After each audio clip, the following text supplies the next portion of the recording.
اتیارین هفتیا پنجه داشت خلا پلیکا کردستان یا تاپا پی الدهو که یانا گاره میوانداری یانا خاک کر هرچند دست پیکانی وای که یانا گاره حول مزنج بو تو مارکرنا گولا پیش کفتن دان لیانا میوان باشتر در کفتو مفاش خلطین تا که کسی یانا گاره دیتن اوشیا دو گولا تو مارکت الخولکا 23 یاریزان محمد حمیدیانا خاک گولا که پیش خست الخولکا 39 جی حوال وی هاوکار صدیق گولا دوی جی بویانا خاک اینا او بوی انجامینی وای که بدومای کات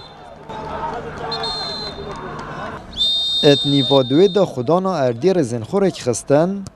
و همو حولن خوش برازد وکرنا انجام یاری خسنه میدانه الخولکا 82 یاریزان یانا خاک تحسین عبدالله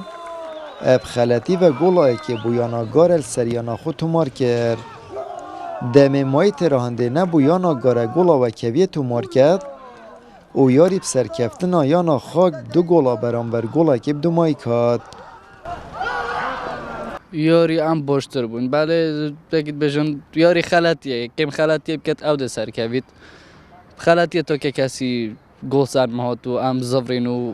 شاوت دوی ما گولای تومار کرو بله پا و یاری او نشان یا دوی و سیب کن توانی من سرکوتنی زو گرینگ بدست بیارین بله چواری را بردونه من توانی سرکوتن بدست بیارین با اس زو باش بین بالام انجام شایسته ما نبود امروز کو دست پیشی چینی ما برانبر بگاره و بالانی که بخوام و با یعنی کمان دابو توانی من لو رجع دورو بین و سرکوتنی گرینگ بدست بیارین یعنی گاری یعنی کی زور باش بو لو چواری یعنی پیشتر کاری من کرد بودی بهش رکتر و باشتر بون به هوای سرکوتنی زیاتر و بردام میل سلام رشکه ما سرتا حال من وی که بگین خلی پرنای بکانی کورسان ان شاء الله میاری دست پیک به بوی که سرکوتن یک به یک دست پیرن تا بگین خلی پرنای بکانی کردستان ایانا خاک اکم سرکفتن وی ورزی داشت خلا پلیکا کردستان یا تاپاپی تومار کرد